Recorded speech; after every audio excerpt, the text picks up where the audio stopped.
Okay, some of you might remember the external voltage regulator conversion that I did. Well, the alternator finally gave up the ghost. And take a wild guess where I am next to. Yeah, that's right, Napa. And if you live over 100 miles away, you kind of pre-check parts to make sure they're available. Okay, I'm going to outline basically what I'm going to do when I replace this alternator. Foremost, study the belt layout. You also should have a belt layout diagram right there on your truck. Take pictures. Notice the one here that has AC, which I have, and the one that doesn't have AC. Too bad they don't have the setup so you can run one through the water pump. Whatever, that's a different story. Make sure you understand how the belt lay out. Down there is the belt tensioner. And there is a little squarish coupling in there, which I'm going to show you on how you take that and you turn it, releases the tension on the belt here, then you just slip the belt off. Basically, if I have everything that works right, all I have to do is just take this bolt off, the one down opposite corner of it, and all the back connections of the wires and so forth off of it, and the alternator should come right out. I'll pick up when I get things set up. Oh, one final safety thing. Disconnect your positive, because you have a hot positive on the back of the alternator, and if you fool around with that, believe me, when you got dual batteries in these Dodge Rams, you will cook your finger fast. Okay, I'm back. I removed the turbo intake tube because it's a little extra step, but it helps get you to the back of the alternator. Wires have been removed as well as the battery. This is part of the battery cable. This thing takes about a 1/2 inch down there, as well as this nut. I tested this one. This is a 1/2 inch. I'm waiting to see what that one is. Okay, on the belt tensioner, hope you can see it, that's a 3/8 drive ratchet. Now what I did is I put that on there, but also before I let go of the handle, I set it so I can move the handle over this way, because the way I had it before, it'll flop forward the opposite way and then it'll drop down underneath, and then you have a pain in the ass. Anyway, I got some conduit on it. It does help with the leverage. I'll show you right here. See, now I got it under tension. Now watch the belt. See right there? It comes loose. If you want to play Hulk or He-Man, go for it. Me, I like life a little more comfortable and easier. All you do is just pull it toward the fender, far enough just to release the belt and slide it off the alternator. I'll show you once I get the belt off. See, there you go. I got the belt off. Just pulled it forward enough until it was loose, and I slipped it down underneath. It's underneath here. Make sure you keep the layout the same that you take it off. It'll help put it back on. And when you do put it back on, make sure it's completely lined up on the pulleys in the middle there where the idler is, and as well as down underneath here on the belt tensioner. Make sure everything is lined up cool before you fire it up, or you're going to be buying another belt. Over here it's like 40 bucks. Okay, I'll show you when I get the alternator off. Hi, I'm about ready to pull the alternator off, and I'm going to give you a little tip.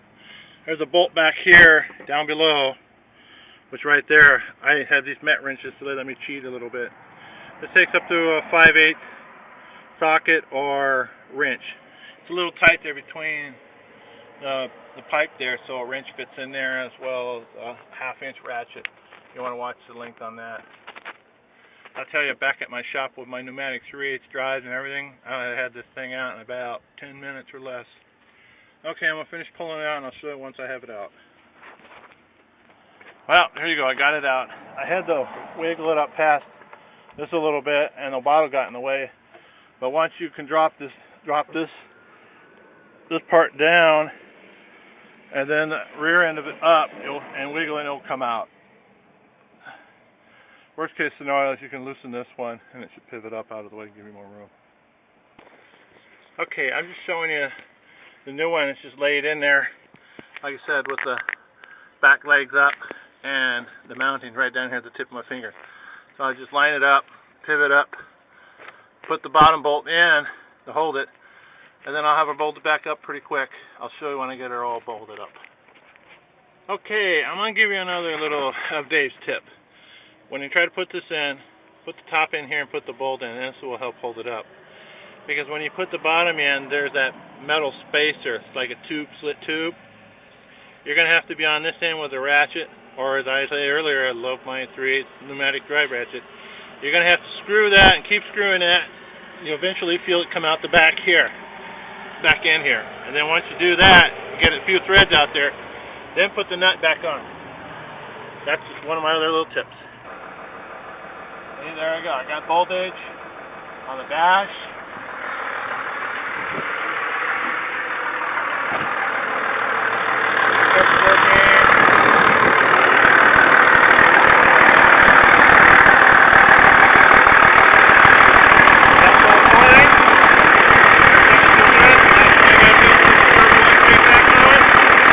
Hooked up all the voltage regulator, everything.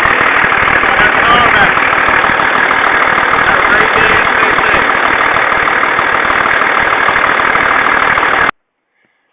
Okay, I thought I would pass this little tidbit of information on.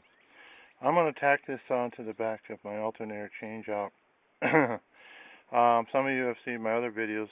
I did an external voltage regulator conversion because the PCM VR burnt out. There's the new alternator completely installed.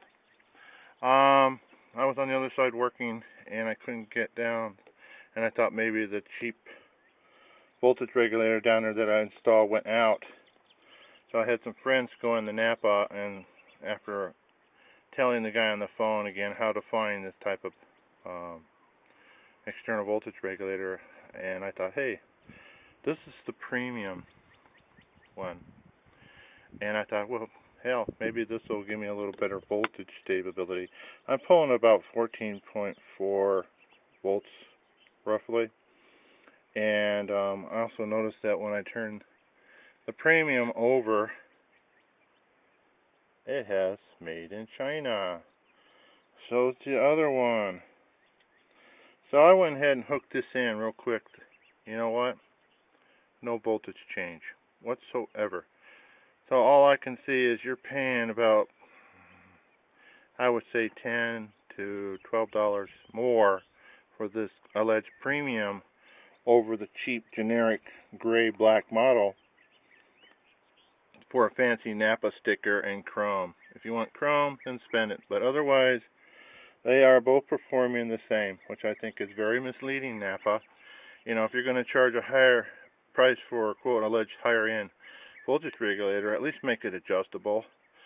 For those of you that may be a little concerned about a little excess voltage, depending on your manufacturer specification, it shouldn't be too much to worry about. If you're really that concerned, again, there are guys or there are suppliers out there that will sell you a voltage regulator that you can adjust, or they will preset it for you before they send it out to you. I just thought I would pass this on. Napa's more than willing to comment on my opinion. Have a great day.